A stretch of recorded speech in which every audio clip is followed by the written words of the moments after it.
Hello and welcome back to your own YouTube channel your own Pathshala Jyotishala. तो friends, कैसे हैं आप सभी? आशा करती हूँ आप सभी अच्छे ही होंगे। तो फ्रेंड्स, पिछले वीडियोस में मैंने आपको बताया था जूलियस सीजर के एक्ट 3 सीन 1 की समरी मैंने आपको दी थी, जिनमें 2 वीडियोस मैंने डाले थे, मैंने अपलोड किए थे।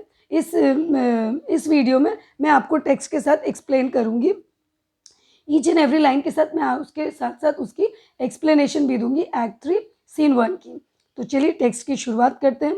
तो यहाँ पे we see the entry of some characters here. Now who are the characters here? We see the entry of Caesar, Brutus, Cassius, Casca, Decius, Metellus, Trebonius, Cinna, Antony, Lepidus, Publius and Popilius Lena, with a crowd of people including Artemidorus and the soothsayer. So these are the characters present in the scene here. I hope you have been introduced with the characters in your schools with your teachers. So I am not giving the introduction of the characters here now. So directly I am going to the text. Coming to the first line, Caesar. What does Caesar is saying this line to the soothsayer? Soothsayer who is already standing there. In the last scenes we have seen the soothsayer was standing on the streets of Rome waiting for Caesar to cross, and he wanted to hand over or to warn Caesar. So Caesar is addressing, on seeing the soothsayer, Caesar is addressing this to the soothsayer. Caesar says, the eyes of March are come. So Caesar is saying to the soothsayer that the eyes of March, that is the day, has come which you were warning me about. The soothsayer says, Ay, Caesar, but not gone. So the soothsayer says, yes, Caesar, but the day has not gone.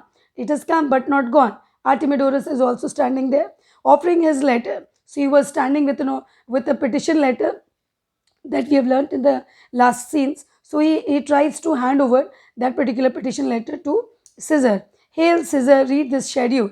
So he's saying, hey Caesar, please, requesting you Caesar, please read this petition. Here schedule or schedule means please read my petition. Decius is there, standing there even. So offering Caesar another paper. Decius is also standing there, one of the characters.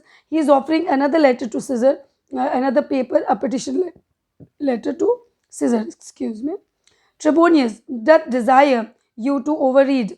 So he is saying, according to him, Decius, he says, Trebonius wants you. Doth desire means he wants you to read, to overread. Overread means to read this letter at your best leisure. This is humble suit. So that is when you're free, then you please do read this letter. And this is humble suit. It's just a request letter. Suit here means letter, a request letter. Artemidorus, oh Caesar, read mine first, or for mine suit that touches Caesar nearer. Read it, great Caesar. So Artemidorus here is emphasizing Caesar to read his letter first. Read mine first means read my letter first. For mine suit, like for my letter or my petition that I am giving, I am handing over to you, that touches it. It is more. It is more. That is, it affects Caesar more. It affects Caesar more closely. Read it, great Caesar. So read it, Caesar, because it affects you. Once you read the letter, you will come to know it is regarding you. So Caesar is saying, what reply Caesar gives? Caesar says, what touches us ourselves, shall be last served. So Caesar says, Caesar is being very arrogant. He says, no, what it touches me or what relates to me, I would read it later. Means what pertains to me, what relates to me, I would read it later. Last served means I would read it later. Artemidorus, delay not Caesar, read it instantly. So Artemidorus is again emphasizing that Caesar, don't delay it, but please read it instantly, immediately. Caesar says, what is the fellow mad? What is the fellow mad? Caesar is saying, what is he, a mad fellow? That when I'm telling no, I will not read it. What pertains to me, I'll read it later. Why this fellow is emphasizing? Why this fellow is forcing me?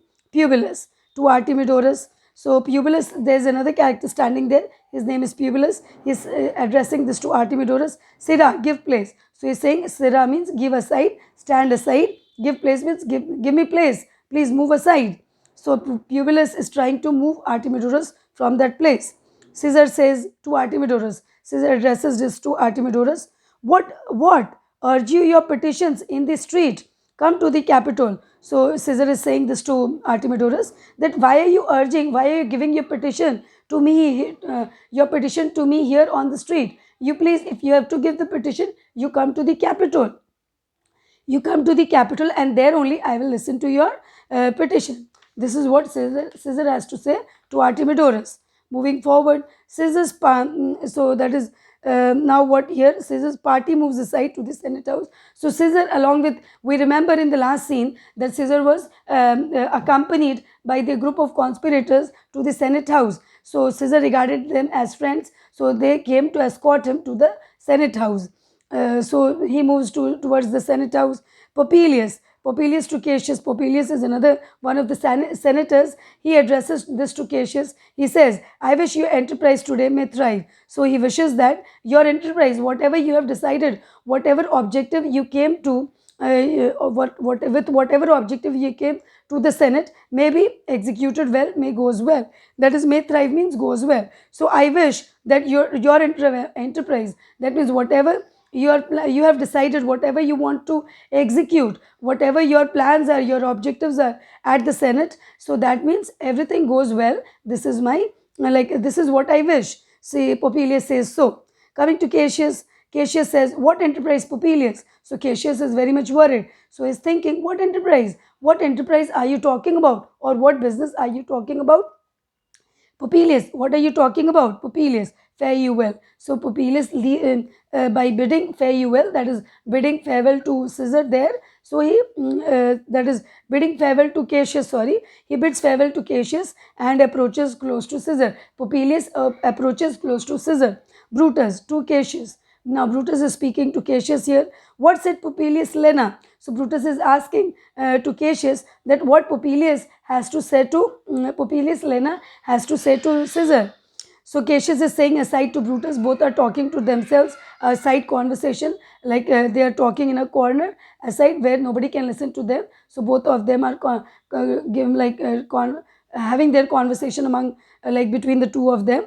So Cassius is saying aside to Brutus, he wished today our enterprise might thrive.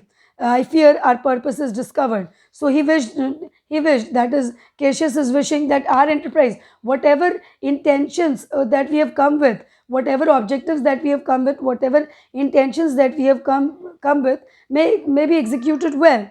I fear, so I doubt whether he has known what our objectives are or what our intentions are, whether he has discovered, he has known what our intentions are. This is, Cassius is worried that whether Popilius Lena has come to know about their intentions of killing Caesar or assassinating Caesar. He is worried about that. Brutus is saying, look how he make to Caesar, mark him. So Brutus is saying, look how he makes to Caesar. He makes means how he approaches close to Caesar. Look at him, look at Popilius Lena, how he is approaching close to Caesar. Mark him, just keep an eye on him, just keep a watch on him. Cassius is saying, that is, Brutus is saying this to Cassius. Now what Cassius has to say? Cassius says, Casca, be certain, for we fear prevention. So Cassius is addressing to Casca. He's saying, Casca, be certain. Be certain. Certain here means be quick. For we fear prevention. Fear prevention means we are worried. We are worried. We are worried about what? Brutus, what shall be done? Now we are worried. They were worried with Popilius Lena, that what Popilius Lena is speaking to Caesar there. So they are worried that whether their intention is discovered, whether Popilius Lena has come to know about their intentions, and is he conveying that the intentions to Caesar. So he is saying, he is addressing this to Casca, that be quick. Be quick, for we fear prevention, means we are very much worried. Brutus, what shall be done? Brutus, so that is, Cassius is asking to Brutus, now what shall we do? If this be known, if our enterprise, if our business, if our intention is known, then what shall we do? Cassius or Caesar never shall turn back. Means either if our enterprise, if our intentions is known, then either Cassius or Caesar will be alive. One of the two has to die. Either Cassius will die or Caesar will die. That is meant by never shall turn back, means one of the two will die.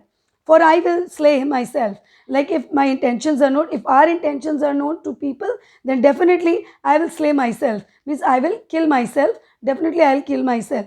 So Brutus is saying, Cassius, be constant. So like he is giving, Brutus is trying to calm down Cassius. He is saying to Cassius, Brutus is addressing to Cassius, and he is saying, be constant, like stand firm, calm down please, stand firm. Be constant here means stand firm.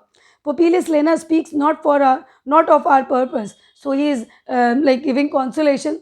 That is, he is trying to convince Cassius that Popilius Lena is not speaking about our intentions. He is not speaking about our intentions, no, or our purpose. For look, he smiles, and Caesar doth not change. For look, he smiles means Popilius Lena is smiling, and Caesar shows no expressions of any change. Means on the face of Caesar, or on Caesar, like after hearing to Popilius Lena, Caesar has no such expressions on his face, so his expressions remain unchanged. So whatever Popilius Lena was speaking to Caesar was not about our intentions, but his expressions remain unchanged. Caesar's expression remain unchanged while Popilius Lena spoke to him. Just Popilius Lena was smiling, but Caesar's expression remained unchanged. This is what Brutus has to say. Now moving forward, now Cassius, what Cassius has to say? Trebonius knows his time. Trebonius knows his time, it means Trebonius knows the right time. Trebonius knows his time is Trebonius knows the right time. For look you, Brutus, he draws Mark Antony out of the way. So he's saying Trebonius knows his time. Trebonius knows the right time, that when he has to take the next step. So for look you, Brutus, Brutus, he draws Mark Antony out of the way. So Cassius is telling this to Brutus. He is telling that, look, Brutus, how Trebonius is drawing, or how Trebonius is making Mark Antony away from, or taking away Mark Antony from Mark Antony from Caesar. So Antony was very closest friend of Caesar, so he was close to Caesar at that time. Now their intentions, or their planning of assassinating Caesar would be unfulfilled if Antony stays close to him. So Trebonius was the one who was given the responsibility of taking away Antony from Caesar. So what he was doing, so Trebonius was very firm in his action, and he was very present there, and he did the right thing at the right time. So this is what, here I'll stop with this explanation in this video. So this explanation I gave you from line number 1, to line number 26 in my book.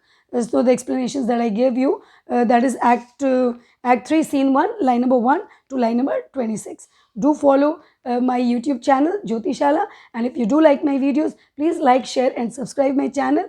And yes, don't forget to hit the bell icon button for the upcoming videos. As soon as I upload them, you will get a notification if you hit the bell icon button. Yes friends, one more thing I would like to add here. If you do like my video, then please say along with me that Padhega India, Padhega India, tabhi to Badhega India. Thank you friends. Bye. See you in the next video. Thank you.